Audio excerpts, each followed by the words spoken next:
Alors, mes amis, on est rendu au 4e dimanche de l'Avent. On est un peu au terme de cette étape qui nous lance sur une nouvelle année liturgique. Et le beau cadeau qui va nous être fait, c'est une présence.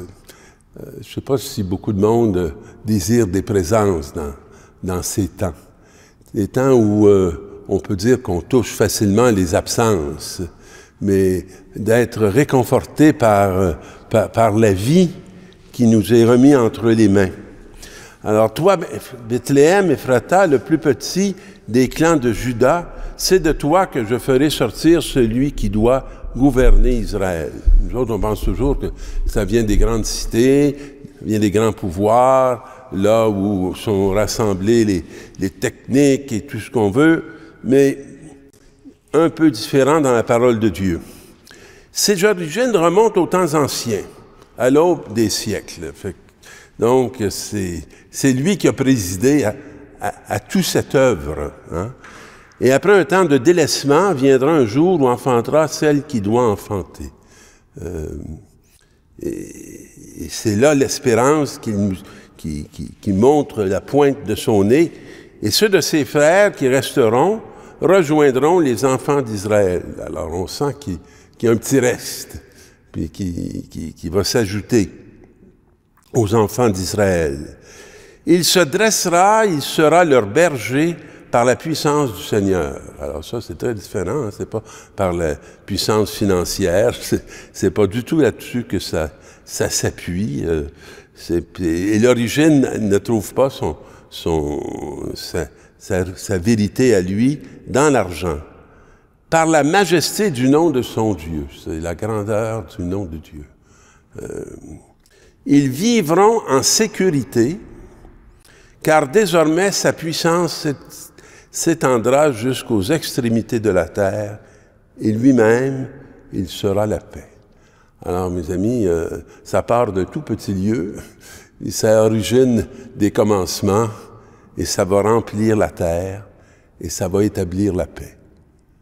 Ça, au moins, on peut dire que c'est un dénominateur commun pour le désir du cœur de beaucoup d'hommes, d'être dans la paix.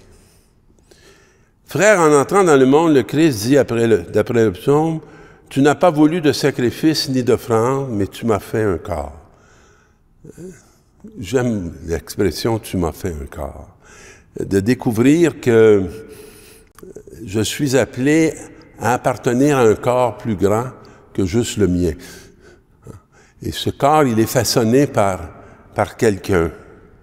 Et tu n'as pas accepté les holocaustes ni les expiations pour le péché. Alors j'ai dit, et ça c'est intense, me voici mon Dieu, je suis venu pour faire ta volonté. J'en ai-tu mis du temps pour essayer de ne pas juste faire la mienne. Pour savoir que c'est pas dans ma volonté que se trouvait la paix du monde. Non. Car c'est bien de moi que je parle et que parle l'Écriture. Il commence par dire, tu n'as pas voulu ni accepter les sacrifices et les offrandes, mais il dit, je suis venu pour faire ta volonté. Mes amis, c'est quelque chose que le Seigneur n'est pas d'abord préoccupé par, je dirais, par les péchés.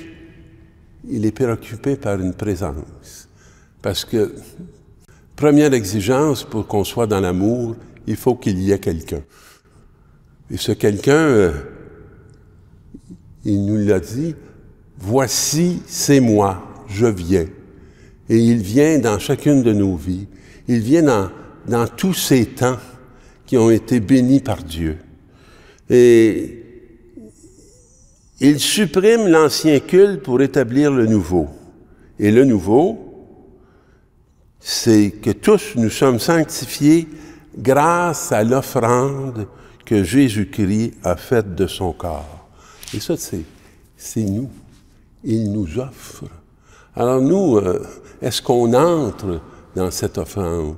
Est-ce qu'on se réjouit d'être une présence offerte pour que sa volonté s'accomplisse au bénéfice de tous les humains, et ce, une fois pour toutes?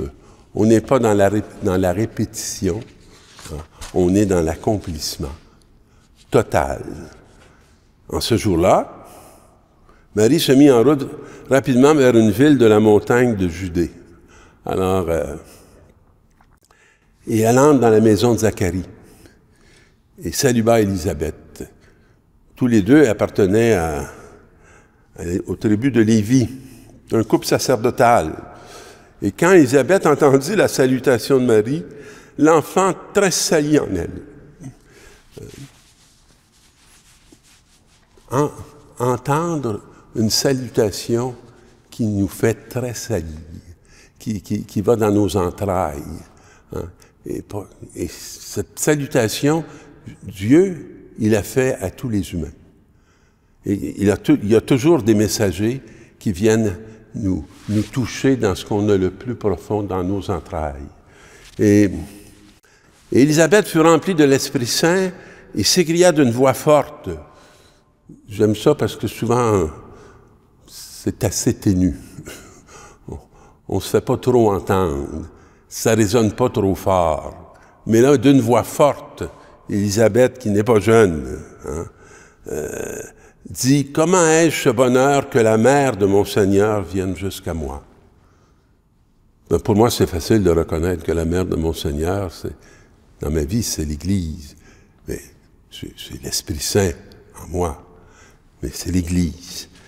Car lorsque j'ai entendu les paroles de salutation, l'enfant a tressailli d'allégresse au-dedans de moi. Alors, merci Seigneur de me faire vivre chaque jour cette reconnaissance que tu bouges en moi et que moi je peux entrer dans cette joie de ta présence. Heureuse celle qui a cru. À quoi? À l'accomplissement des paroles qui lui furent dites de la part du Seigneur. Seigneur, donne-nous ce grand désir d'accomplir ce que tu nous dis, parce que tu nous parles à chacun de nous, parce que tu as besoin de chacun de nous, en Jésus-Christ, pour que s'accomplisse ton salut et ta promesse. Merci pour celui qui vient. À bientôt.